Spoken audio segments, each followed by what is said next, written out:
secundaria. Y en la secundaria, la que no me interesa es la diabetes. Así es que tienen que dominar nefropatía diabética.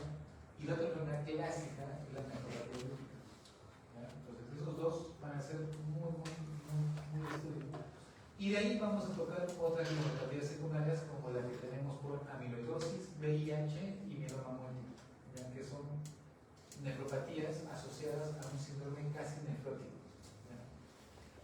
La clásica tuberculosis renal. Así es que vivimos en Perú, acá todo es tuberculosis, que no hacemos de lo contrario, es que tienen que saber cómo se manifiesta la tuberculosis renal. Y combinando eso viene nuestro tercer examen. Y por último, el cuarto examen, básicamente viene lo que a todos les gusta manejar. Bueno, no todos. Trastornos hidroelectrolíticos. Ya no vamos a hacer la fisiología de potasio, vamos a hacer terapéutica. Recuerden que el curso es terapéutica, o sea, no solamente van a llegar diagnósticos, sino tienen que manejar el tratamiento. Si hacemos situ, ¿cómo se maneja una HIV? Complicada, no complicada, en mujeres en gestantes, en pacientes oncológicos, ¿cómo manejamos una HIV? Si tenemos un paciente con una hipernatremia o una hiponatremia, ¿cómo lo enfoco? ¿Cómo lo diagnostico? ¿Cómo lo manejo? ¿Qué cálculos debo hacer? ¿Y cuál es el manejo adecuado? Tanto para el potasio también, calcio, fósforo. Y vamos a hacer un poquito lo que es acidosis alcalosis metabólica, pero ya desde el punto de vista, ya no solamente de lectura, sino ahora me van a interpretar y las posibles tratamientos que podría yo seguir. De ahí por último vamos a hacer trastornos de terapia de reemplazo renal. Recuerden, doctores, que cuando el riñón ya falla hay que hacer un trasplante, si es que podemos hacerlo, o diálisis. Entonces ahí vamos a tocar cuándo se hace el trasplante, qué tipo de diálisis existe y cómo se enfoca. Y de ahí vamos a ver también la parte nutricional, ¿no? ¿Listo? Entonces, viendo todo eso, viene el cuarto examen. ¿Listo? Entonces, la evaluación básicamente, como ustedes ven, son 4 exámenes. Ustedes van a tener su parte clínica, que ya digo que lo que van a hacer, van a dar su ECOE, que tiene un porcentaje, van a dar su mini clínica, que lo van a hacer básicamente en sus rotaciones, ¿ya? Van a presentar un portafolio, ¿ya? Y hay una rúbrica de básicamente de profesionalismo y actitud de servicio, ¿ya? Mira, entonces, como le dije a los chicos de segundo, a ustedes también, ¿no? Yo, la verdad, yo ya soy de la política. Por ejemplo, había todo un escándalo que pasó en Ecuador. ¿Escucharon con el examen de recientado? El examen de recientado encontraron a médicos que usaron un lente y tomaron foto del examen. Les van a dar 5 años de pena privativa de libertad, 5 años de cárcel y le van a quitar el título, ¿no?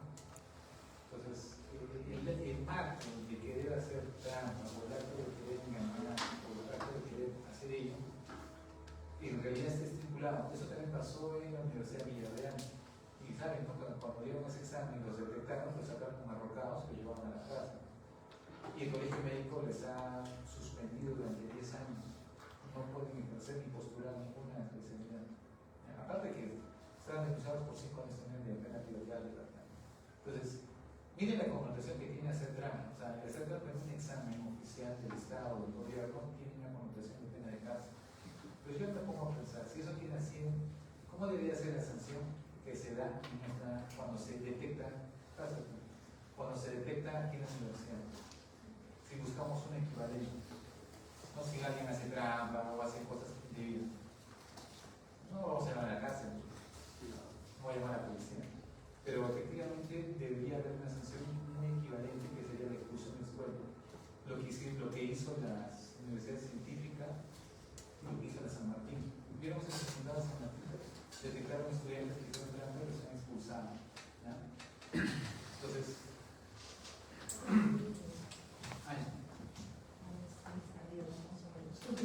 ya.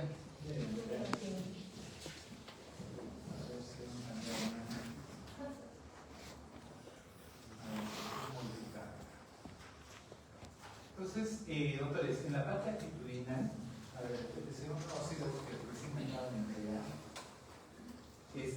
La parte actitudinal, doctores, ustedes tienen un 13%. ¿Ya? 13%.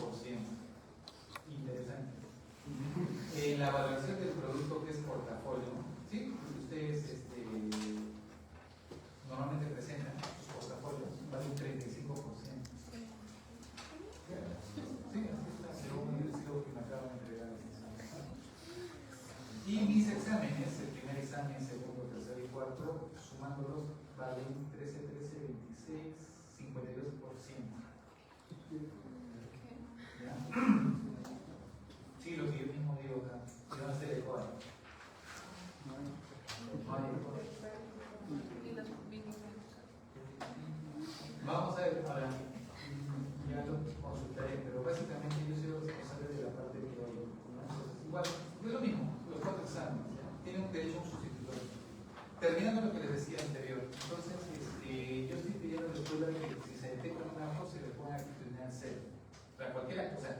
sea que tenga un papelito, a que tenga cero. Sea lo que te encuentres, sea lo que me hayas hecho trampa, cero.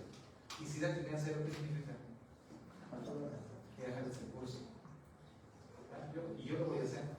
El otro también es que yo le estoy hablando al Cruz de que si el caso, el delito es muy severo, muy similar a lo que pasaron en la universidad, yo le pedí al profesor que si hace un delito similar al de la Universidad de San Martín, que se aplique el mismo reglamento que aplicaron ellos, expulsión de la escuela de medicina. ¿Sí? Como dice San Martín, nosotros no tenemos por qué formar personas que no quieren contribuir con su formación de forma correcta. Entonces, básicamente esa es la esfera desde mi punto de vista que debería aplicarse. Peor si somos una universidad adventista, que por cierto nos miran mucho. Y están quedando muy bien ustedes, sus compañeros lo están dejando muy bien.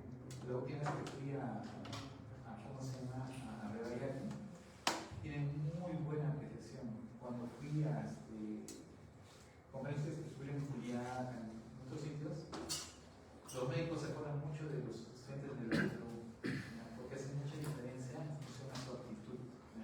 Ojalá no cambie su actitud, traten de conservarlo. Lo mismo que está hablando aquí en el grupo, ¿saben que aquí en el grupo el internado lo hacen tanto los de la UPC como los de la UPU? Ahí están mezclados. Creo que son 10 internos de UPU y son 20 internos de UPC. Y se nota una gran diferencia. Mientras los de UPU se están quedando, están con sus pacientes, los de la UPC se van temprano. Mientras de la UPU cumplen con el reglamento y temprano, todo eso lo que se hace, no. Entonces, se nota diferencia. Entonces, esas cosas se deben conservar y guardar. ¿Listo? Entonces, quedamos en eso. De la parte actitudinal, sí, doctores, no soy muy tolerante porque no consigo lo siguiente. Y acá viene la parte reflexiva. Yo considero, y siempre lo he pensado, ustedes están estudiando medicina por un propósito. ¿Sí? Y yo creo que no es casualidad que ustedes estén sentados aquí y que estén dando todo de sí ustedes para poder ser médicos. Yo considero que Dios tiene un plan. O sea, partamos de ese punto. Cuando Dios tiene un plan en su vida de ustedes, y si realmente confían en que Dios tiene ese plan, pues no tendría por qué tener miedo, porque yo creo que Dios tiene un plan para ustedes y su propósito de Dios en su vida es que sean médicos. ¿Sí? ¿Estamos de acuerdo? Y si el plan de Dios es que ustedes sean médicos, pase lo que pase, van a ser médicos porque está dentro del plan de Dios. Pero Dios va a actuar a la medida que ustedes hagan las cosas bien. O sea, no consigo yo un Dios que te quiera llevar a ser un buen médico si tu actitud no fue la más adecuada. O sea, ¿cómo es que Dios va a hacerte brillar? O sea, ¿cómo le vas a permitir a Dios que te haga brillar en la vida si es que todo lo que conseguiste no lo conseguiste de forma adecuada? ¿Ya? Entonces, ese punto lo dejo en reflexión. O sea, traten ustedes de enfocarse y decir, bien, Dios quiere que sean buenos, pues esfuércense, sean buenos. Y no les va a pasar. Una de las cosas que estoy observando, y quiero poner hincapié, doctores, es lo siguiente. No es tanto llegar rápido a la meta, es cómo llegas a la meta. Yo creo que ese concepto estamos todos claros. Les pongo un pequeño ejemplo. Sí, claro. Muchos de sus compañeros que fueron de las primeras, segunda, tercera promoción, muchos de ellos siguen postulando en la residencia. ¿Cuántos ya han pasado? Casi 3 años, 4 años, ¿sí? Y otros compañeros que básicamente ya recién han terminado, muchos de ellos ya han ingresado a la residencia. Pregunta. El que trató de acabar rápido y acabó mal, ¿ustedes creen que van a poder avanzar en las siguientes etapas por esas deficiencias? No van a llegar a stops porque tienes deficiencias y hay exámenes que tienes que superar. Pero aquel que va a paso firme, se esfuerza y saca todo de sí, así te digas demorado, esos obstáculos los vas a pasar y vas a lograr esta residencia. Van a conocer muchos médicos que pasan 3 años, 4 años postulando y no ingresan. No sé por qué no ingresan a la residencia. Si todos han acabado al mismo tiempo, todos han acabado porque sus conocimientos son deficientes o hay cosas que no han desarrollado. Entonces, les aconsejo eso. Si no quieren que algo los pare, los detengan, pues tienen que esforzarse mucho más. ¿Sí? ¿Estamos de acuerdo? ¿Ya? Yo espero eso de ustedes, chicos. Yo voy a tratar de meterme un poquito al curso mucho de metodología de aprendizaje. O sea, lo que quiero es que ustedes desarrollen capacidades. Yo les voy a dar lo que a mí me sirve para manejar un paciente. O sea, lo que realmente a mí me ha ayudado a resolver casos. ¿Ya? Básicamente compartir mucho mi experiencia en ese campo y veremos cómo les va. ¿Cuándo lo van a vivir? Cuando ustedes vayan a la cancha. felizmente con ustedes me toca hacer la parte de simulación. Van a entrar a hacer simulación conmigo ahora al centro de simulación. No sé si les han comunicado eso. ¿Ya? Entonces, por si acaso, doctores, en el centro de simulación no se los van a evaluar, no es evaluativo, no es que le vamos a una nota, es participativo. Y son retos, es decir, todo ya he hecho mi curso de hipertensión arterial, ya avanzaba en el curso de show, ¿qué tema más tiene? Hemato, ¿qué más? Respiratorio. Ya. Entonces, muy bien, ¿está listo? Sí, vamos al centro de simulación. Les va a tocar un caso, un paciente con insuficiencia respiratoria que viene porque estaba viajando y de repente sintió que le faltaba el aire. Entonces ahí van a ver que todo el escenario va a comenzar a saturar, el aire parece que está ahogando y ustedes. Ahí no es que estoy yendo al hospital y a ver cómo lo maneja el doctor. Ustedes van a ser los doctores. Entonces, les voy a decir, de la puerta para acá eres el estudiante del tercer año que está yendo el curso acá. De la puerta para acá eres el doctor asistente de emergencia del hospital. Entonces tú entras y demuestras tu capacidad de resolver ese caso. Ahora, no son casos complicados como para adelantarlos, sino es un caso básicamente con el propósito de que vean que si todo lo que has estudiado te permite resolver algo. Porque si a este nivel, todo lo que has estudiado no puedes entender una enfermedad, no lo puedes resolver, entonces es como decir, cuando acabes y saques tu título, tampoco vas a poder resolverlo. ¿Sí? Entonces la simulación tiene ese objetivo. Y puede ser que lo bonito de la simulación que pueden equivocarse las veces que ustedes quieren. ¿Me dejo entender? Comete errores. Entonces le puse este fármaco. Si les contase todos los errores que cometen los compañeros. A un paciente que estaba hipotenso, en vez de ponerle adecuadamente, le pusieron una ampolla de adrenalina, le pusieron una taquicardia y infartaron. Y se murió el paciente. Pero ¿qué aprendieron ellos? Que jamás se coloca una ampolla de adrenalina de forma inmediata. Porque lo vieron y vieron cómo pasa todo el fenómeno. Entonces, me va a gustar mucho esa explicación a usted. Primero que es un grupo pequeño, ¿sí? El remanente le digo a ustedes. ¿No? Y segundo, que nos va a dar mucho más tiempo para trabajar. Entonces, el propósito es, me gustaría que vayan todos, ¿ya? Disfruten la simulación, o sea, sientan. Doctor, y habrá una oportunidad de repetirlo. Si quieren volver a repetir, me avisan y pueden ir una tarde para la música, que lo vuelvan a repetir. O sea, ya lo entendemos. O sea, fallaste en esto, sí. La próxima semana, prometo que voy a leer y quiero repetir esas experiencias. Y lo repetimos hasta que lo domines. ¿Me dejo entender? Bacán, lo domines y lo resuelves. Entonces, me toca hacer justamente 3 enfermedades clásicas por cada patología que ustedes van a hacer. Por ejemplo, la renal, las 3 enfermedades clásicas de cardio, las 3 de la parte de hipertensión. Hay uno que van a ser de arritmias, ¿sí? De infartos, de respiratorio, tienen que dominarlo. Y vamos a hacer un poquito de mando también vamos a hacer patologías y enfermedades sin simulación. Y otra más, creo que son 5. ¿Qué otra más?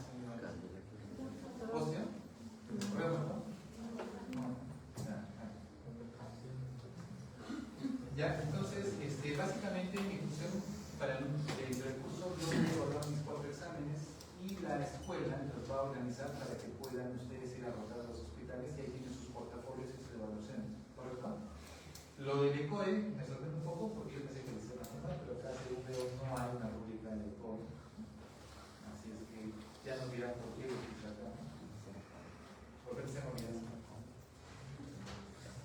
Pero bueno, bien chicos, ¿listo? ¿Estamos de acuerdo? ¿Está ahí alguna pregunta? Doctor, ¿qué libro texto base voy a usar? Miren, yo les aconsejo que lean 2 libros. ¿Ya? Uno que le voy a pasar, que siempre he compartido, es de Harrison, que es estadounidense, ¿no?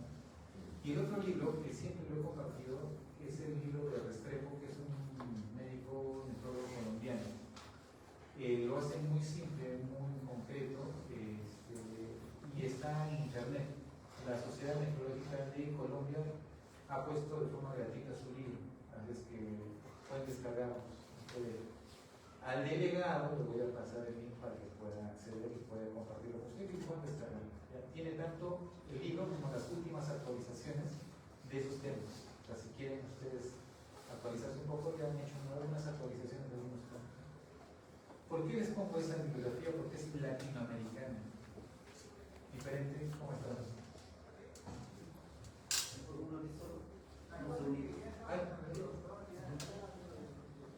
Buenas tardes. Sí, lo sé.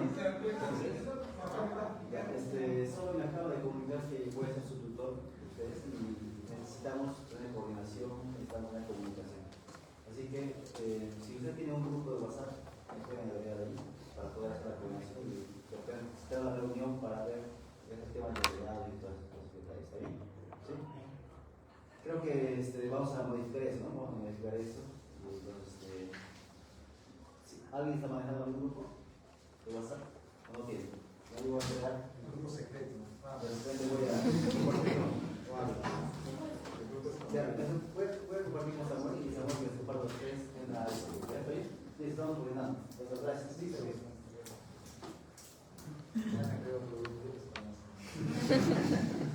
Porque ustedes tienen su propio grupo, ¿no? Ustedes debaten, discuten y pelean. Y otros de grupos que dicen pacífico, donde el tutor diga, bien, doctores, entonces, el libro de Harrison es un libro estadounidense. Léanlo. ¿Por qué? Porque algunos de ustedes quiero pensar que van a tener la oportunidad de postular a los steps. No sé cuántos quedan en Estados Unidos. Y algunos van a querer dar exámenes acá en Latinoamérica, que por cierto el Estrepo es muy bueno para eso. O, en todo caso, entonces, les aconsejo, y es un muy buen resumen, los libros del CTO o de la MIR, que por cierto muchos de ustedes ya están usando. ¿Sí? Todo un instrumento que les permita clasificar y tener resúmenes concretos y claros, úsenlos, porque al final de eso se trata el estudio. Pero no cometan el error de solamente basarse en resúmenes. O sea, es como que, un resumen. O buscar preguntas de examen. Yo ya he visto que muchos tienen esa tendencia, por eso es que desde el año pasado he cambiado mi modalidad. Yo estoy creando las propias preguntas y las estoy modificando. ¿Ya? Con tablitas así para saber quiénes son los que están buscando preguntas y están aprendiendo memoria. Porque yo he visto chicos que sí buscan preguntas, pero cuando cambian la pregunta, sí también se percatan del cambio de la pregunta y marcan el cambio que le puse, teniendo las mismas alternativas. Pero otros que a veces lo aprenden de memoria y dicen, esta pregunta es parecida, muevas. Tengan cuidado. Lo estoy avisando porque básicamente es mi estrategia para ver quiénes realmente están estudiando, entienden la pregunta y quiénes lo están memorizando. No cometan ese error, doctores, porque pueden aprobar, pero no van a saber. Si es que desde ahora se les voy diciendo. Usen todas las herramientas que tengan. A mí, por ejemplo, he visto que el CTO y el AMIR tienen un bonito resumen. De Nefro, unos resúmenes así espectaculares, comparativos, unos cuadros que ya ni dan ganas de leer porque tienes todo ahí el resumen. Y si es bueno, les voy a ayudar, pero lean y entiendan la fisiopatología. Es lo único que les voy a pedir, entiendan la fisiopatología de cada enfermedad. Si logran eso, ustedes van muy bien. ¿Sí? ¿Estamos de acuerdo? Bien. ¿Alguna pregunta hasta aquí? ¿Para qué fecha más o menos está pensando tomar el primer examen? Sí, justamente ahora voy a hacer el cronograma porque la escuela nos pidió que le entreguemos nuestros sílabos y ellos iban a encargarse de hacer un cronograma unificado. Ahora, no sé si lo harán ahorita, pasado, mañana, esta semana, no lo sé, pero si caso no lo hiciesen, yo les voy a tener que pasar mi propio cronograma. Si se cruza con otros cursos, ya no es mi responsabilidad. ¿Ya? O sea, la escuela prometió que lo iba a hacer. Ellos, quien sea el delegado general, tienen que decir a la escuela cuál es nuestro cronograma de examen. Porque sucede que si yo pongo el examen tal fecha y justo también tiene que estar el respiratorio, yo la verdad yo voy a conservar. Por eso es que a la escuela le da la potestad de que hagan el examen para que hagan un cronograma, por lo menos para que tengan espacio. Es medio pesado, ¿no? Que ustedes ya empiezan a hacer cursos bastante pesados, van a hacer ustedes. Pero veamos, ¿no? Si no lo sacan entre esta semana, yo le voy a sacar el propio cronograma. Y en función a eso ya jugarán los relegados con los otros cursos, verán cómo mueven. Pero por experiencia, prefiero que sea un programa general con todos los cursos para que ustedes puedan por lo menos respirar, ¿no? Por lo menos que tengan 2 exámenes por semana, un examen por semana, no sé. ¿Saben cuándo se va a cruzar todo? Porque van a ser estas 8 semanas, van a ser todos los cursos teóricos. O sea, van a correr todo, van a bombardearlos con todo el conocimiento de por haber. Y la siguiente semana va a ser práctica. Entonces, les va a parecer muy pesado porque le vamos a meter todo el conocimiento en 8 semanas. No solamente yo, pero va también cardio, respiratorio, todos. Ese es el problema, les va a ser muy pesado. Y cuando vengan los primeros exámenes, les van a decir, a ver, ¿dónde estudio? Porque todo les va, todo el mundo. Cuando hagan prácticas es un poco más ligero, porque ya van a tener más tiempo, ya no van a tener clases teóricas, van a tener más tiempo para estudiar y para organizarse. Entonces, ese es otro punto. Por tal motivo, los exámenes no van a ser hechos durante las 8 semanas, va a ser durante todo el curso. O sea, me contento, el último examen va a ser hasta el final de las prácticas que van a hacer. Entonces, pero yo para la escuela, ¿sí? Ahí la escuela es la que tiene que hacer, y el que sea delegado presione, pues diga, autor, ¿cómo va a ser el cronograma? O en todo caso, cada docente va a poner su cronograma y entonces nos notificamos. Ya lo dejo contestar a ustedes, ¿sí? Y si en caso no, ya su tutor, ya que no tutor. Sí. Según la disposición de la escuela, todos los cursos a partir de ahora tienen que ser acumulativos. Esa es ya una disposición para todos los cursos. Todos los años, así va a ser a partir de ahora. Pero básicamente no es que van a haber muchas preguntas, ¿no? Por ejemplo, mis exámenes siempre son de 30 preguntas a 40, ese es mi rango, ¿no? Entonces ya entenderán que el último examen va a ser de 40 preguntas. El primer examen probablemente sea de 30, el segundo de 30, con unas 5 preguntas más, y todo así, hasta 40 preguntas. Meteré un par de preguntas de los otros cursos, básicamente los puntos más claros que no quiero que olviden, por lo menos. Pero la mayor cantidad de preguntas, casi el 80% van a ser de la unidad. ¿Sí? ¿Una otra pregunta? ¿Por qué lo veo tan tenso? La razón de ustedes es la formación más tensa que vemos. Todo lo demás es relajado, por lo menos. ¿Por qué están tan tensos, chicos? Bueno, entonces empezamos, doctores, sobre todo. Quería mencionarles una cosa.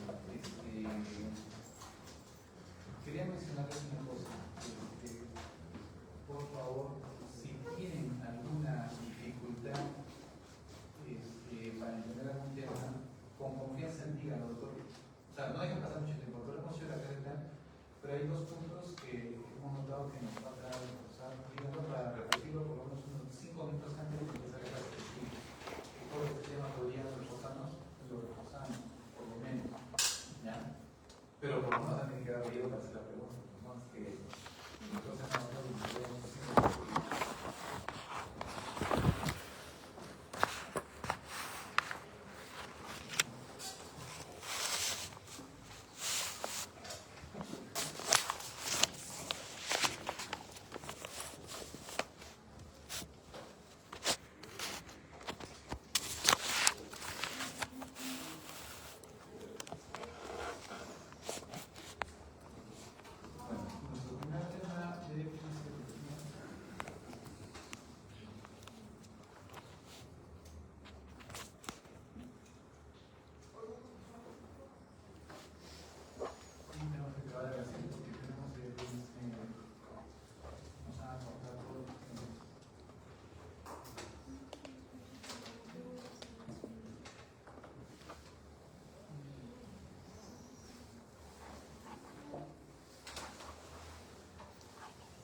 ya, pero vamos a empezar, pero antes, chicos, solamente les quiero una cosa, nunca pierdan esa diferencia que tienen con la pregunta. Yo antes que tenía mucho respeto a la UPC, pero últimamente he visto cosas que no me han gustado. Su parte ética no me ha gustado para nada. La forma como quieren manejar la medicina, no. Hay chicos que lo hacen muy bien, pero en general se ha perdido ese respeto ético, que básicamente nuestra universidad sí lo tiene. Así es que yo creo que Dios es muy claro para ustedes, es que no pierdan ese objetivo. no lo pierdan, porque si lo pierden, entonces van a caminar sin rumbo. Ni siquiera saben qué es lo que Dios quiere que sean ustedes mismos. Vamos adelante a empezar con su rostro sereno. Amado Padre en tus cielos, te damos gracias, Dios, porque vamos a iniciar este curso. Esperamos que tu Espíritu dirija a quien sea que nos motive, quien sea que nos dé básicamente esa claridad para poder entenderlo. Solamente tú, Dios, sabes qué va a ser en nuestras vidas. Y en especial de cada uno de mis alumnos, mis estudiantes, quiero pedirte a Dios que tú los dirijas y los lleves con bien y que puedan terminar este curso de forma satisfactoria y con mucha tranquilidad. Tú sabes los propósitos, así que Dios permítame también ser un buen docente y poder dar lo mejor. Acompáñanos Dios, te lo pido en el nombre de tu amado Jesús. Amén. Bien chicos, entonces empezamos. Como entenderán, la fisiología es importante porque vamos a ir deduciendo ciertos fenómenos, ¿ya? Que vamos a ir apreciando y observando. A ver, como punto de partida, no tenemos problemas, siempre voy a partir de este punto. Dentro de la connotación de la fisiología, el principio de la formación mejor que dentro de los principios fisiológicos y las funciones de la riñón es formar el riñón. O sea, yo creo que esa debe ser la traducción más simple de lo que es la función del riñón. Claro, cualquier persona que no sea médico, que observe que una persona no orina, ¿qué va a decir? Está fallando su riñón. ¿Qué pasa si viene una persona que está con las piernas hinchadas, todas con edemas? ¿Qué dice la gente? Su riñón, ¿no? ¿Qué dicen los varones cuando vienen? Oh, me duele acá. ¿Me duele qué? Mi riñón. Entonces, la connotación, creo yo, de un riñón básicamente va en función a la diuresis. Y es importante que ustedes sepan cuánto orina una persona. Y eso tiene que tenerlo muy fijo. O sea, ya no existe ya titubeos que no lo sean. ¿Cuánto es el volumen de orina? 0.5.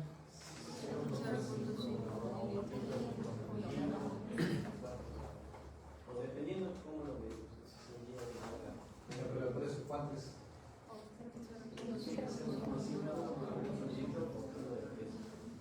¿Pero en qué tiempo? Porque recuerden que todo es en tiempo. Una hora. Ya.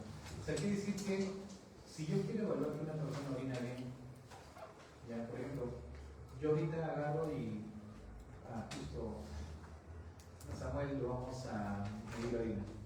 ¿A qué hora se orina? Hace una hora. ¿Y de hace una hora a orinar?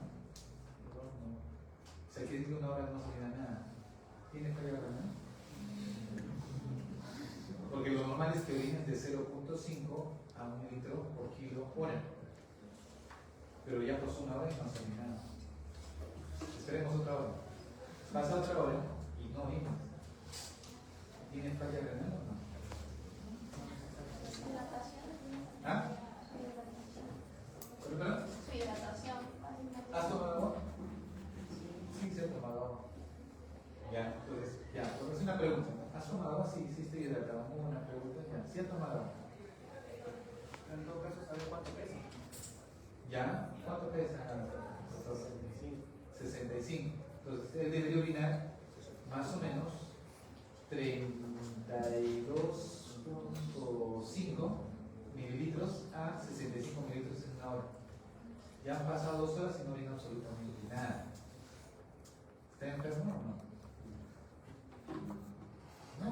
No creo, ¿no? Pasaron 3 horas y no orina. ¿Qué hacemos? Nos esperamos. Pasaron 6 horas y no orina. ¿Tiene falla renal? Entonces, ¿cómo hacemos? ¿Cómo yo sé que su riñón es 100%? Sucede, doctores, que cuando nosotros medimos ese valor de 0.5 a 1 mililitro por kilo hora, ¿sí? Tú lo puedes medir por horas, si deseas. Tú lo puedes medir depende de las zonas que tú quieras. Pero recuerden que la vejiga no va a permitir que tú orines hasta que no se llene. ¿Cuánto es el volumen normal que la vejiga va a almacenar? Normalmente. Y donde te da la sensación de querer orinar, cuando tengas 350 mililitros de orina. Si tú tienes 350 mililitros de orina, te vienen unas ganas de orinar. A la que tú aguantes, esa es otra cosa. puedes aguantar hasta medio litro. Cuando llegas a medio litro ya vas a tener una urgencia miccional, te vas a querer correr y vas a ir al baño. Pregunta, si durante 4 horas Samuelito no orina, pero su vejiga está almacenando 300 mililitros, ¿estaría bien o está mal? A ver, en 4 horas su vejiga ha almacenado 300 mililitros. ¿Cuánto de orina más o menos por hora ha juntado su vejiga? A ver, su vejiga tiene 300 mililitros y han pasado 4 horas. 75 minutos. ¿Y está bien para su talla, para su peso? Sí, porque hemos quedado que si pesa 65, su rango era entre 32.5 a 65 mililitros en una hora. O sea, está bien. Que no lo veas, esa es otra cosa. ¿Listo? Porque básicamente él recién va a orinar. Entonces, no se aplica, autores, cuando tú quieres evaluar a un paciente que no quiere orinar. ¿Cómo vas a hacerlo orinar? Entonces, ¿cómo se aplica esta fórmula? Samuel dice, muy bien, yo orino hace 1 hora. Entonces, espero hasta que orino. Pasan 6 horas, voy al baño a orinar y juntas orina. Y medimos de tal hora que orinó hasta el momento que orinó. ¿Cuánto tiempo pasó? Doctor, 7, 6 horas. ¿Cuánto orinó? Y hago mi fórmula. ¿Sí? Así funciona. ¿No? Doctor, y si llega una emergencia y el paciente está, no sé, inconsciente, está con diarrea, todo, un niño, todo deshidratado, le falta volumen, ¿qué hago yo? Quiero saber si funciona o no su riñón y orino. Lo hidrato y voy a ver cómo orino. Pero yo no voy a esperar 6 horas o 7 horas hasta que le dé ganas de orinar. ¿Qué es lo que voy a hacer? Le voy a colocar una sonda vesical. Cuando ustedes colocan la sonda vesical, ya no dependen de la vejiga. ¿De qué dependen? De la cantidad de orina que va acumulando por hora. Acumula una cantidad de orina, ¿se va a quedar en la vejiga? No. ¿Va a dónde va a ir? A la bolsa. Entonces ahí yo sí puedo medir por horas. ¿Cuánto ha pasado? 1 hora. A ver, ¿cuánto ha orinado? Ha orinado 60. Está bien, para él está bien. La siguiente hora, ¿cuánto más ha orinado? Ha orinado 65. Está bien, ¿me dejo entender? Ahí sí tú puedes hablar por horas, porque ya no depende si él quiere orinar o no. Hay una bolsa que está saliendo la orina. ¿Me dejo entender? Y eso es lo que hacemos con los pacientes en UCI. Entonces yo cuando voy a un paciente de UCI, yo la verdad pregunto, ¿cuánto orina el paciente? Doctor, ha orinado más o menos 0.8 mililitros por kilo hora. ¿Qué opino yo? Está bien, está en el rango. Doctor, ha orinado 1.3 mililitros por kilo hora. ¿Qué significa? Que está orinando más de lo normal, pero está dentro del rango normal. Doctor, ha orinado 2.5 mililitros por kilo hora. Está orinando mucho más. Cuando yo supero de 2, eso se llama poliuria. Cuando yo supero de 2 mililitros por kilo hora, eso ya se llama poliuria. ¿Sí? Cuando yo tengo menos de 0.5 mililitros por kilo hora, eso se llama poliuria. Listo, lo primero que tienes que ver es la cantidad de volumen que tú produces como paciente. Es lo primero que tienen que hacer ustedes. Si no pueden calcular eso, nos estamos partiendo la orina. Ahora, la otra pregunta que se tienen que hacer es, ¿esta orina es de buena calidad o de mala calidad? No lo van a tomar, ¿no? A la que saben. Pero antiguamente ustedes saben que así se hacía, ¿no? Y saben que en la sierra también se hace orinoterapia, ¿no? ¿Han escuchado eso? ¿No? Le doy la barriguita, le hacen orinar al hijo, y la orina del hijo se lo toman. Y con eso para que descargue el dolor del estómago, el dolor de los cólicos abdominales que tienen. Orinoterapia. Hay gente que le sirve. A ver, ¿qué harías tú si eres médico? Vas a las sierras de tus cerebros, que por eso te puede tocar.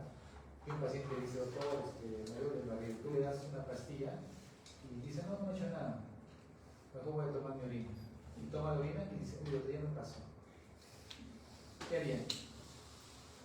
Le dirían, ¿sabes que no? Eso es mentira, es placebo, no sé. La orina tiene ciertas propiedades explicadas de una forma magnífica, pero yo acepto la orina de niños. Digamos que cuando me dicen la orina de niño, pero la orina de adultos, ahí sí yo ya digo no, porque el adulto hay muchos factores de contaminación, factores X que podrían hacer una orina ya infectada, ¿me entiendes? Entonces, pero sí existen, así que lo aplican mucho, ¿no? Cuando tienen fiebre, adivina qué les hacen. Con orina. Los bañan o los ponen con trapitos con orina. Entonces, la calidad, La calidad, doctores, dependerá mucho de los componentes que tenga la orina. Entonces, ahí ustedes le dan un examen de orina o serán microscópicos y me van a mirar. Es una orina de qué color: ámbar, transparente, es una orina turbia, con sedimento, con mal olor, putrefacto, ¿no? O sea, ¿cómo es esa orina? Puede tener buen volumen, pero si está oliendo mal, la orina es una orina básicamente que está infectada y podría tener contaminación. La producción de orina, doctores, tiene tres fases importantes: filtración glomerular, membrana de filtración, reabsorción tubular y la secreción tubular. Si se percatan, vamos nosotros a analizar este punto. ¿Por qué, doctores? Porque a mí me interesa la parte glomerular. Dicen que la nefrología se divide solamente en dos patologías: o tienes una glomerulopatía o tienes una tubulopatía, nada más. Con eso se cierra todo el curso. Así, ¿verdad? Ese sería el resumen. ¿Por qué, doctor, glomerulopatía? Porque si tienes una glomerulopatía, quiere decir que se ha alterado, ¿qué? Tu barrera de filtración. Quiere decir que podocitos, membrana basal o endotelios. Y si tengo una tubulopatía, significa que mis túbulos se han alterado. ¿Quién serían? Proximal, asa de Henle, distal o túbulo colector. ¿Sí? Tubulopatías. Entonces, yo me hago la siguiente pregunta: si tengo una glomerulopatía, ¿cuál sería la clínica del paciente? Y si tengo una tubulopatía, ¿cuál sería la clínica del paciente? Vamos, deduzco. Ya, si es una glomerulopatía, podría haber hematuria, proteinuria, edemas, ¿sí? Y si tengo mi glomérulo normal y solamente tengo una tubulopatía, va a haber hematuria. Disminución en la cantidad de orina. Disminución en la cantidad de orina. Podría disminuir o podría aumentar. Porque si tengo alteración de la túbulo colector, ¿qué pasaría? No habría receptores para DH. Por tal motivo, ¿qué pasaría? Harías como una diabetes insípida y orinarías mucho. No porque tus receptores estén mal, sino porque ha habido una necrosis de tu túbulo colector. ¿Y dónde va a actuar tu DH? Tubulopatías. Adivinen quiénes hacen más tubulopatías: los pacientes que tienen hiperplasias prostáticas o tuberculosis renal. Y se dan cuenta que son pacientes que hacen trastornos sin edemas. Tiene el paciente con su Kussmaul, su acidez metabólica, con sus alteraciones del sodio, potasio, con su calcio, todo alterado, pero no tiene edemas y tiene trastornos tubulares. El glomerulopata, el que te hace glomerulopatías, tiene edemas. Es bien curioso, tiene con edemas, pero no hace mucho trastornos ácido-base. Porque ¿quién se encarga de regular trastornos ácido-base? Túbulos.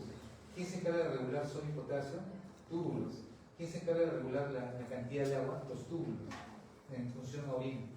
¿Quién se encarga de la parte de los edemas, de la formación? Glomérulos. ¿Por qué, doctores? Porque pierden proteínas. ¿Sí? Entonces, no se olviden: glomerulopatías y tubulopatías. Y las tubulopatías, doctores, es esto: reabsorción y secreción. ¿Ya? Glomerulopatías y filtración. ¿Ya? Eso vamos enfocándonos para lo que tenga. Doctor, cuando yo tengo una alteración de la función renal, doctores, todo se va a alterar. Todo, absolutamente todo. ¿Qué otra función cumple? Eliminación de desechos. ¿Ya? Eso es importante. ¿Cuál es el principal desecho que elimina el riñón? Urea. ¿Ya? Entonces, una de las cosas que vamos a aprender se llama el síndrome urémico. ¿Ya? Y eso lo vamos a aprender mucho cuando hagamos insuficiencia renal crónica. El síndrome urémico, doctores, es una emergencia. A ver, ¿cómo viene un síndrome urémico? Básicamente, doctores, van a venir las siguientes características. Es aquel paciente que viene básicamente con encefalopatía. O sea, aquel renal que viene y dice, no reconoce a papá, a mamá, todo así medio confuso, como si fuese un cirrótico, tipo confuso. Hacen, tú levantas la mano, le haces de esta manera. ¿Cómo se llama esta manera? Ya sabes. La lengua, ¿no? Y no es que sea cirrótico, ¿no? Sino porque básicamente tiene mucha urea en su cuerpo. Tú le vas a ver al rostro y tiene escarcha urémica, es aquel paciente básicamente que tiene anemia. ¿Listo? ¿Qué más? En la semiología van a encontrar que los que tienen síndrome urémico tienen una pericarditis urémica. ¿Cómo suena una pericarditis? Ya, no. Doctor, quiero diagnosticar una pericarditis. Agarran su estetoscopio y ponen. Sí, doctor, tiene una pericarditis. No, no hay soplo. ¿Cómo diagnosticar una pericarditis? ¿Y le pido de café? Sonidos de no. No hay EKG necesario. Solo tienes el sonido sonte. ¿Ah? No. Sonido T. ¿Cómo es sonido? Nunca, bueno, tampoco no creo que haya escuchado una pericarditis. No es muy común en el control ahora, pero la pericarditis suena como frotas. Agarran ustedes agarran cueros, dos cueros, júntenlos y hagan esto. Y escuchen el sonido que genera cuando frotas el cuero. Es muy peculiar el sonido. Háganlo, hagan esa prueba. Y si ustedes ponen su estetoscopio en el corazón y escuchan ese mismo sonido, es el frote del pericardio. Cuando frota el pericardio, suena como si frotase dos cueros. ¿Ya? Es muy típico este sonido. ¿Ya? Acostúmbrense, óiganlo. Y eso es una pericarditis. Otra con ecografía, si es correcta, o ecografía, micofaz, o ¿no? Básicamente un poco apical, y van a ver que hay líquido dentro del pericardio. En muy escasa cantidad y van a ver como fricción. Pero el diagnóstico antiguo se hacía escuchando. ¿Ya? Otra causa que puede. No, disculpe. Y cuando eso se escuchar en los 4 focos, ¿Ah? lo que usted menciona, en lo del juego.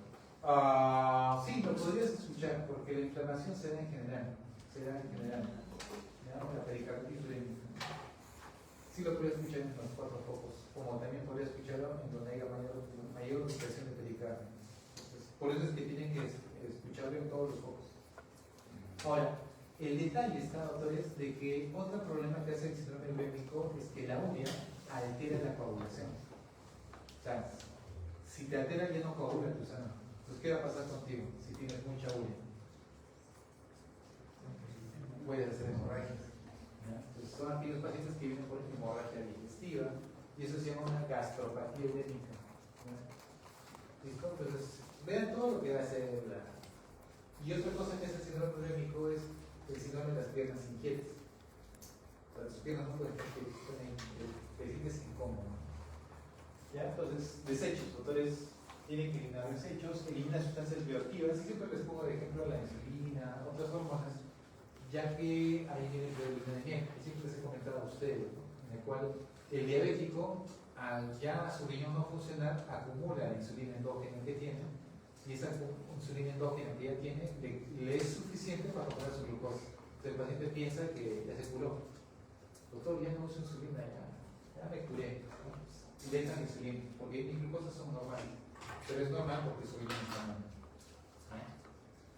Regulación de la presión arterial. Eso es importante porque el sistema de renina aldosterona es el eje pilar del manejo de la presión arterial. Y por favor, recuérdenlo muy bien, porque cuando hablamos de hipertensión renovascular, le pongo una introducción. ¿Qué pasa? Pero escuchen lo que voy a decir. ¿Qué pasa si yo hago que la arteria renal se reduzca? Una arteriosclerosis, se llena de grasa, ¿sí? Una placa de grasa y se está haciendo más chiquito, así como en las coronarias, pero mi arteria renal. ¿Qué pasa con el flujo urinario para ese riñón? Disminuye. Por lo tanto, ¿qué va a pasar con su perfusión? Disminuye. ¿Y qué va a entender el riñón? Que le falta ¿qué? Volumen. Y si le falta volumen, su mácula densa, ¿qué va a decir?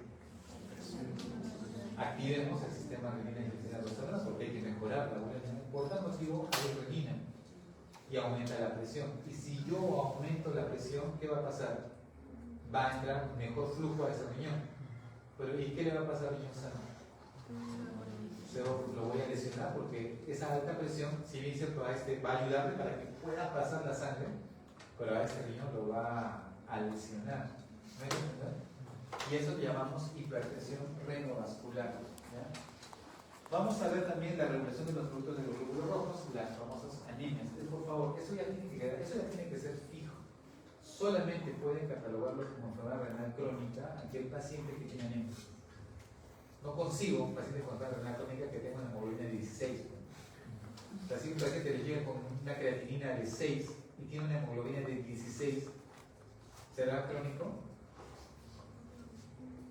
o es un agudo, una falla renal aguda.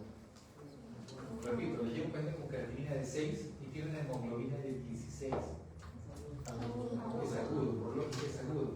¿Por qué es agudo, doctor? Porque para que sea crónico tiene que haber deficiencia de la producción de glóbulos rojos por falta de eritropoyetina. Pero en este caso es un agudo porque el riñón falló por una sepsis, una intoxicación, una sustancia controlada. Algo lo ha lesionado al riñón, un fármaco que te equivocaste, le pusiste por el riñón, lo estresaste y se elevó la creatinina, pero la hemoglobina no va a bajar porque ¿cuánto tiempo tiene vida media el glóbulo rojo? Son 3 meses. O sea, tendría que pasar 3 meses para que recién puedas ver el efecto que va a originar esa falla renal. Por tal motivo, nadie va a tener una hemoglobina 16 cuando tenga una falla renal crónica, por si acaso, ¿no? La producción de vitamina D es bien curioso, pero cuando el riñón pierde esa capacidad, el paciente hace osteopenia o hace osteoporosis. Entonces, te imaginas que ves un paciente de doctor, tenemos una renal crónica y le haces una densitometría y sus huesos son normales. ¿Será realmente que tienes una renal crónica con huesos normales? No existen. Todos los pacientes con falla renal crónica tienen osteopenia o osteoporosis. ¿Ya?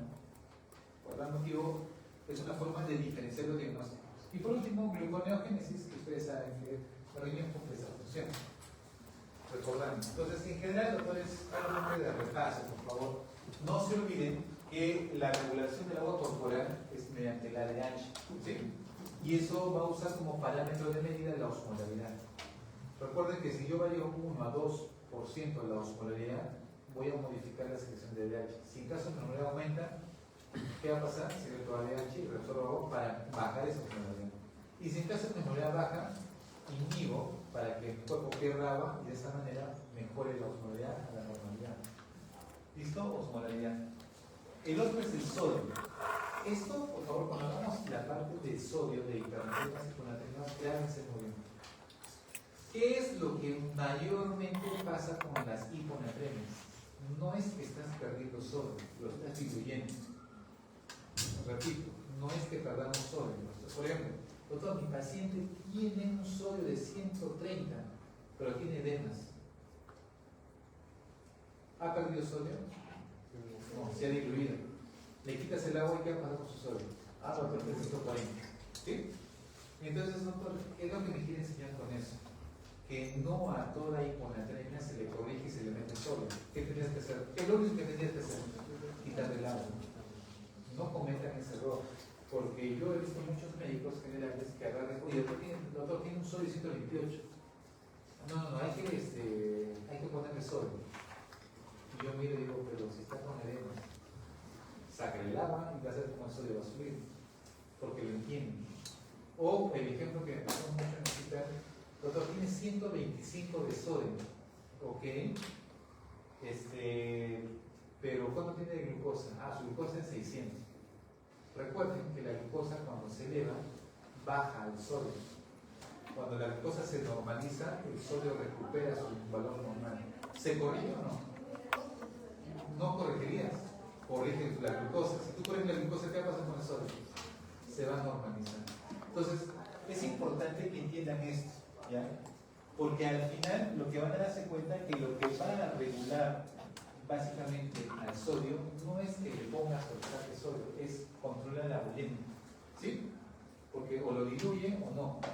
El otro es el potasio, y para ahí creo ya todos sabemos que quien va a regular el potasio es la aldosterona, ¿sí?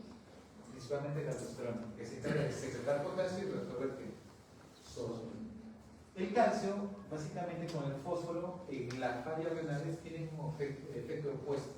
Si yo tengo hipocalcemia, ¿por qué, doctor? Porque tengo deficiencia de vitamina B, vitamina D, por eso es que todos los pacientes con falla renal crónica son osteopénicos o tienen osteoporosis. Entonces tengo hipocalcemia. Y el efecto opuesto es hiperfosfatemia. Ese es el efecto que hacen los pacientes renales. Hidrogenianos. Recuerden que el riñón es el que elimina la mayor cantidad de hidrogenianos. Por tal motivo, todo paciente va a tener ¿qué? Acidosis metabólica. Acá hay un principio, doctores, que quiero que recuerden. todo paciente renal que hace acidosis metabólica tienen que corregir con bicarbonato hasta cierta cantidad. ¿Sí? Porque el riñón ya está fallando. ¿Ya? Doctor, y si tengo un paciente que tiene acidosis metabólica y su riñón funciona bien, corrige el problema que originó la acidosis y solito el riñón se va a encargar de recuperar ese bicarbonato. ¿Sí? ¿Me dejo entender? Cuando el riñón está sano, el riñón se va a encargar solo, sin que tú le ayudes, de recuperar el bicarbonato. ¿Sí? Pero siempre y cuando corrijas lo que originó el problema. Pero si tienes un paciente que tiene acidosis y su riñón está mal, no vas a esperar que el riñón corrija el problema del bicarbonato, porque no lo va a hacer, porque el riñón está enfermo. ¿Sí? ¿Captan el mensaje? Por lo motivo tengo que reponer bicarbonato. Ese es un principio que vamos a aprender. Y por último, se van a dar cuenta que los pacientes que ya tienen anemia por enfermedad renal les dan eritropoyetina, porque justamente viene a ser la terapéutica para mejorar ese proceso. ¿Ya? Otra cosa que sí necesito que recuerden es lo siguiente. ¿Yo puedo vivir con un riñón o no? Puedo dar mi riñón a un familiar. Yo vivo con mi riñón. Solo que si a ese riñón le pasa algo, ya fui. Entonces, pregunta. Yo orino 1,5 litros por día, promedio. Me sacan el riñón. ¿Cuánto voy a orinar? ¿750? No, voy a seguir orinando 1,5 litros. No va a cambiar. Entonces, ¿por qué? Porque el otro riñón, en el mecanismo compensador, va a aumentar su capacidad de filtración. ¿Sí?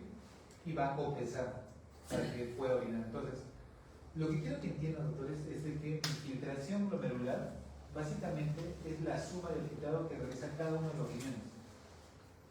Si yo pierdo un riñón, el otro riñón va a compensar esa deficiencia y por tal motivo se va a hacer un riñón un poquito más grande, más hiperfiltrante. Y si no lo cuido, ese riñón se puede valorar con el tiempo. Por eso es que un paciente monorrenal tiene que ser bien cuidado. Hasta el tratamiento que yo voy a dar, tengo que pensarlo muy bien, porque si le doy el tratamiento que va a lesionar ese riñón, doctores, ustedes están quitando años de vida a esa persona, solo por darle un medicamento no adecuado. No se olviden que la filtración siempre depende de la presión. Y acá hay un principio de hemodinámica. ¿Cómo yo sé que mi paciente tiene una buena hemodinámica? Son 3 principios. A ver, recuerden. Estado de conciencia. Ya, muy bien. Llenado capilar en menor de 2 segundos. Otro parámetro. Estado de conciencia. Ya, estado de conciencia, que esté lúcido, porque la hemodinámica hace que tu cerebro esté perfundido y puedas percibir y entender las cosas. Y por último, la orina, que tiene que tener un flujo de 0,5 a 1 litro por kilo, porque si el riñón orina, significa que le está llegando a buena presión, ¿sí? Porque a buena presión, el riñón va a orinar. Capten el mensaje. ¿En qué momento le he tomado la presión arterial? Dentro del criterio de hemodinámica. No lo he considerado. ¿Qué considero yo? Perfusión, línea capilar, diuresis y estado de conciencia. Si mi paciente tiene buena diuresis, tiene buen línea capilar y su estado de conciencia es óptimo, ¿por qué tendrías que desesperarte si tiene una presión de 85 sobre 55? ¿No? Empezaría esa pregunta yo, ¿por qué te desesperas? No, pero estoy hipotenso, pero si estoy hipotenso, ¿por qué orina? Porque tiene buen línea capilar y su cerebro está consciente y lúcido. ¿Por qué creen? Porque su cuerpo está adaptado a manejar presiones bajas. Y mientras orine, mientras tenga buen línea capilar y ustedes consideren óptimos, no tienes por qué desesperar. ¿Sí? A diferencia, doctores, que de repente hay un paciente y está dejando de orinar, su línea capilar ya está más o menos en 3 segundos y está medio confuso. Y tiene una presión de 120 sobre 70. Pero su línea capilar está en 3, su estado de conciencia está muy confundido y no está mirando bien. ¿A quién le creen? ¿A la presión o al estado físico del paciente? Físico. Ese es un principio, doctores, que van a aprender, ¿ya? No se confíen en la presión arterial. Yo he tenido pacientes, viene el interno y me dice, doctor, ¿cómo es el paciente? Una muy buena presión, doctor, está bien. Pasan 3 horas, doctor, el paciente se ha puesto mal. ¿Por qué no me ha dicho que tiene buena presión, doctor? Es que no me voy a percatar que ya no estoy orinando bien y por otro lado he notado que sus manos están medio cianóticas. Hay algo que ha pasado Me dice, pero tiene buena presión. Es que la presión en sí, doctores, es un mecanismo de una zona en la que estás localizando. El hecho de que tengas una buena presión no significa que tengas buena perfusión, por si acaso. Ese es un concepto que ya tienen que ustedes ir aprendiendo. Y básicamente vamos a ver que la tasa de presión tiene factores que se modifican. No se olviden que tengo una mácula densa, que es el sensor, el que va a percibir la calidad de orina. Una vez que tuvo lo proximal, hace el gene, hace la sección gruesa y va a la mácula, al tubo contenido distal y pasa por la mácula, como que a ver, control de calidad. ¿Esta orina que tengo está bien? No, le falta sodio, le falta cloro, está pobre esta orina. Entonces quiere decir que está filtrando, no está filtrando adecuadamente y lo va a interpretar como que ha bajado la tasa de filtración y la mácula densa activa el mecanismo de renina y crecida resonante. ¿Sí? ¿Estamos de acuerdo? Y de esa manera mejoro la perfusión y hago que viene más. Ese es un punto que quiero que entiendan. Ahora, viene otro problema. ¿Se acuerdan del ejemplo que les puse yo de los dos riñones? Donde uno se está estrechando a su arteria renal. Ya. Este que se estrecha, este riñón, le va a llegar menos sodio, menos cloro a la mácula densa y va a interpretar que no le llega sangre porque se está estrechando la arteria renal. ¿Sí? Y este riñón va a estimular el sistema renina y testosterona y va a lograr elevar la presión arterial. Pero este riñón está normal. ¿Sí? Está normal. Pero he aumentado la presión. Por tal motivo, la sangre va a querer entrar, va a haber mayor presión capilar vascular. Pero ustedes se acuerdan del acto reflejo que pasaba en la parte miogénica, ¿qué hacía la aferencia? Cuando aumento la presión, la aferencia se cierra. ¿Listo? Y por tal motivo, esta mácula densa va a detectar que ha aumentado y este riñón va a tratar de disminuir su secreción de renina y testosterona porque dice que tengo muy buena presión. Va a querer bajar, pero este riñón va a querer seguir secretando renina y testosterona. ¿Correcto? ¿Estamos de acuerdo? Entonces, ahí hay un razonamiento muy importante. Entonces, como yo sé que el problema es el sistema de renina y testosterona, ¿qué pasa si le doy un IECA? ¿Qué va a pasar con la presión? Va a bajar, ¿no? Porque estoy quitando al sistema renina y testosterona. ¿Sí? ¿Captan el mensaje? Por tanto, la presión se normaliza, ¿correcto? Y este riñón que estaba recibiendo mucha presión se va a estabilizar. Pero ¿qué le va a pasar a este riñón? Si le estoy bajando la presión y su arteria renal está estrechada, ¿qué le va a pasar? ¿Va a dejar de funcionar? Claro, porque ¿qué presión le va a llegar? ¿Qué sangre le va a llegar si a las justas está entrando? Porque le bajé la presión. Entonces sucede, doctores, que hay pacientes hipertensos a los cuales yo les puedo dar INJECA y se normaliza de la presión, pero indirectamente estoy matando a uno de los riñones. Pasa el tiempo y le hacen una ecografía y dicen, oye, este riñón está normal, oye, este riñón es chiquitito, asegura nacido con un riñón pequeño. Y nadie lo interpretó de que estabas entrando IECA y tú mismo has originado que ese riñón se deteriora, porque nunca diagnosticaste que había una estrechez de la arteria renal. Entonces, la mácula densa juega un papel importante en el sensor, ¿ya? No se olviden eso. ¿Ya?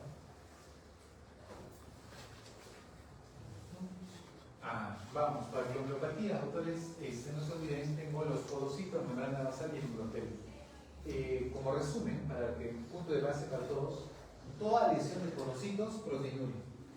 ¿Sí? Toda lesión de podocitos, proteinuria. Es una proteína de rango principalmente nefrótico. ¿Ya?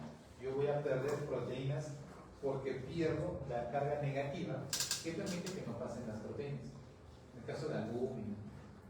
Toda lesión de la membrana basal me va a generar o un síndrome nefrótico o un síndrome nefrítico.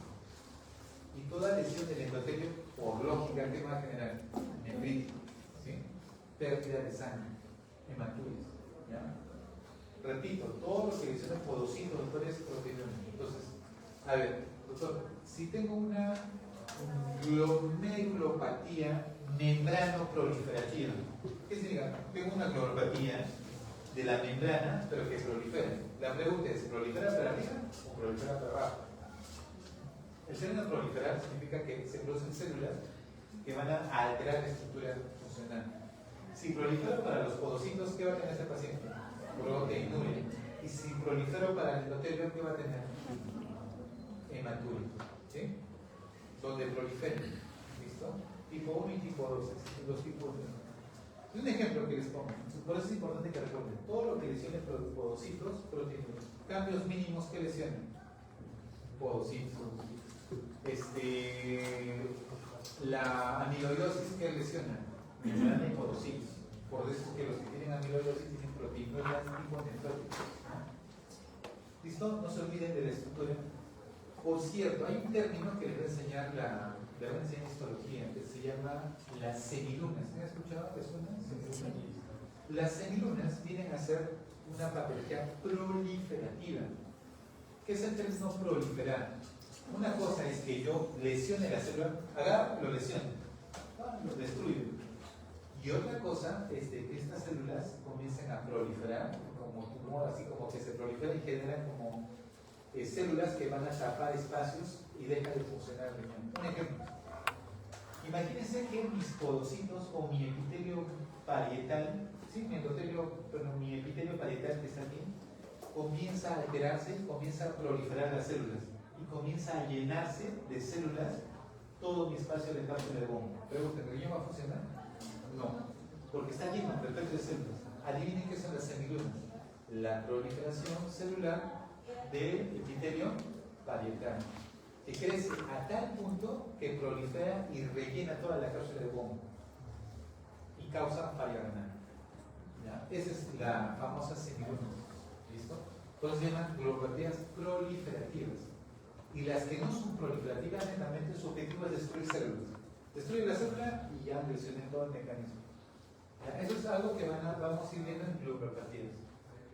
Ya la tasa de filtración, ustedes ya lo conocen, saben los mecanismos, saben que existe una presión capilar glomerular que es la más potente y una presión oncótica del capilar glomerular que depende del albúmino, ¿correcto? Hay una presión hidrostática de la cápsula de goma, sí, pero es mínima, no es muy alta, ya que todo el líquido que ha filtrado al final se va por el tubo proximal y no te genera mucha presión. Ahora, ¿por qué les enseño esto? Porque recuerden que si yo tengo una persona que tiene pocas proteínas, como un cirrótico, y más, un síndrome nefrótico, es aquella persona que su potencia de retorno de líquido, porque hay presión oncótica, es deficiente, por tal motivo es una persona que va a filtrar mucho más y pierde más volumen. Y acá están los componentes básicamente de presiones. Recuerden que la presión capilar glomerular es casi constante. La presión que se va a poner, que es la presión hidrostática de la cápsula de bomba, también es constante.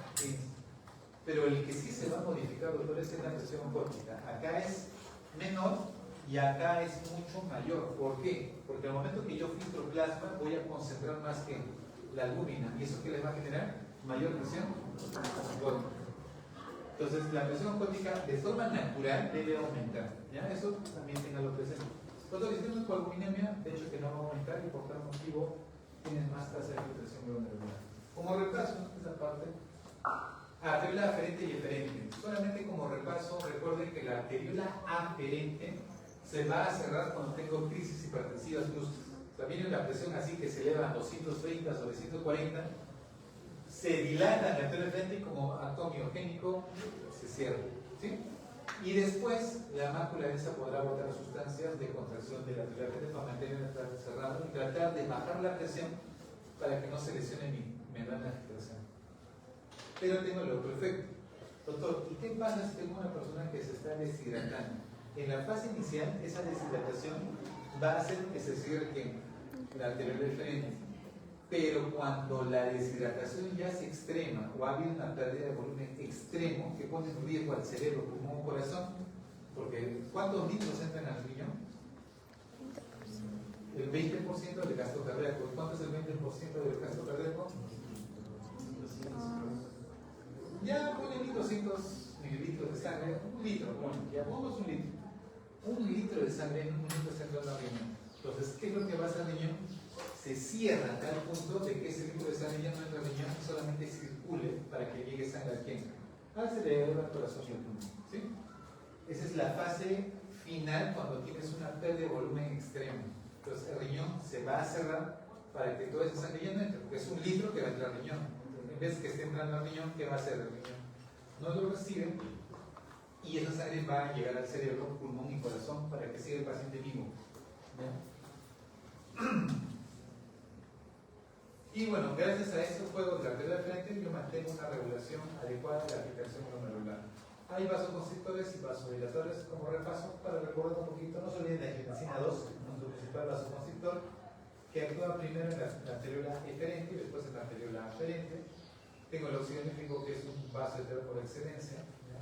Y algunas prostaglandinas. Y los túbulos, básicamente, como repaso, no se olviden que los transportes son químicos, osmóticos y eléctricos. Transporte activo primario, la bomba sodio potasio TPasa, por favor, recuérdenla muy bien, porque la vamos a usar cuando hagamos manejo de la hiperpotasemia. ¿Ya? Desde ahora le voy diciendo, ¿quién potencia el efecto de la bomba sodio potasio TPasa? ¿Quién hace que se acuerdan, no? Reabsorbo dos potasios y secreto 3. ¿No? Saco 3 sodios y meto 2 potasios. Ya está. ¿Cómo potencio esa bomba? Porque recuerden que esta bomba, su objetivo es meter potasio en la célula, ¿sí? Por eso mete potasio en la célula y bota sodio. ¿Cómo lo potencio? Imagínate que yo en mi sangre tengo una hiperpotasemia. Entonces, ¿qué me conviene a mí?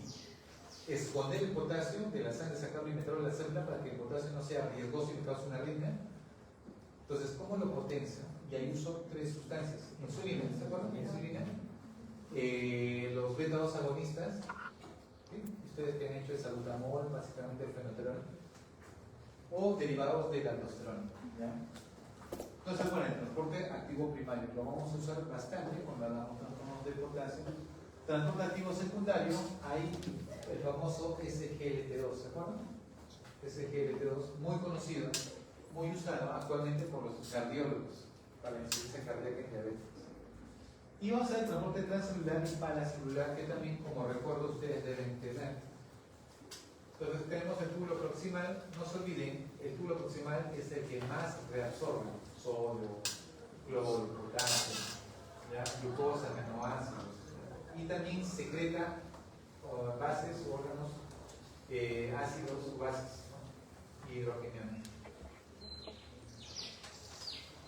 No se olviden este mecanismo, por si acaso, esto sí para identificar, no se olviden, la bomba sodio potasio TPasa mete potasio y saca sodio. Al meter potasio, doctores, pasa un fenómeno muy curioso de que al sacar el sodio, yo disminuyo la concentración de sodio y eso permite que de la luz fácilmente por gradiente el sodio va a querer meterse. Pero recuerden que el sodio no se mete solo, siempre tiene que estar acompañado en la parte del proximal. Por eso hace contratransporte con hidrogenio o hace cotransporte con la glucosa o con los aminoácidos. A este que es con glucosa es el famoso SGLT2. ¿Ya? El transcelular o paracelular es el único transporte más conocido que va a hacer ¿quién? Básicamente el potasio. A ver, por sentido común, si yo tengo potasio aquí y acá tengo más potasio, porque recuerden que intracelular siempre tenemos potasio, ¿sí? Y en extracelular tenemos menos potasio. ¿Cómo meto el potasio en la célula y de la célula lo voy a sacar? Tendría que haber otra bomba aquí para que lo meta el potasio y de acá otro que lo saque, ¿correcto?